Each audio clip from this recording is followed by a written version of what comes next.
పెళ్ళైనా పండగైనా వేడుక ఏదైనా పట్టుచీరల ప్రత్యేక వేదిక వారాహి సిల్క్స్.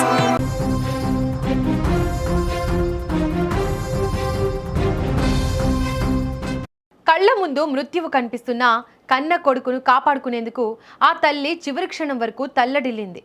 మరణం అంచున ఉన్న ఆ పసివాడిని గుండెలకు హత్తుకొని రక్షించే ప్రయత్నం చేసింది. కానీ ఆమె పోరాటం ఫలించలేదు.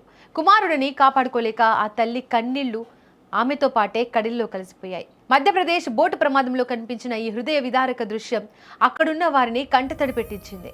జబల్పూర్లోని బర్గి డ్యాంలో నిన్న సాయంత్రం పడవ బోల్తా పడిన ఘటనలో పలువురు గల్లంతైన సంగతి తెలిసిందే. అయితే వారి కోసం ఈరోజు ఉదయం కూడా సహాయక చర్యలు కొనసాగాయి. ఈ క్రమంలోనే ఓ తల్లి బిడ్డల మృతదేహాలను రెస్క్యూ సిబ్బంది గుర్తించి నీటి నుంచి వెలికితీశారు. 4 ఏళ్ల చిన్నారిని తల్లి అదిమి పట్టుకోగా వారి చుట్టూ లైఫ్ జాకెట్ ఉంది. నీటిలో మునిగిపోయే సమయంలో కుమారుడిని కాపాడడం కోసం ఆ తల్లి పడిన వేదనను తలుచుకొని అక్కడున్న వారు చలించిపోయారు.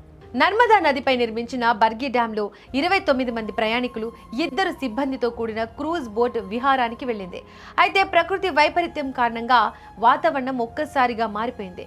బలమైన గాలులు వీచడంతో రిజర్వాయర్లోని నీరు అల్లకల్లోలంగా మారింది.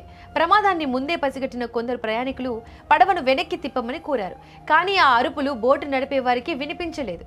కాసేపటికే అలల ఉధృతికి పడవ బోల్తా పడింది.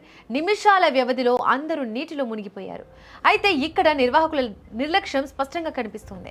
ప్రమాదం జరిగిన సమయంలో లైఫ్ జాకెట్లు అందించడం వల్ల ప్రయాణికులు సరిగ్గా వాటిని ధరించలేకపోయారని సమాచారం. ముందుగా భద్రతా చర్యలు తీసుకుని ఉంటే ఇంతటి ప్రాణ నష్టం జరిగేది కాదని బాధితులు ఆవేదన వ్యక్తం చేస్తున్నారు.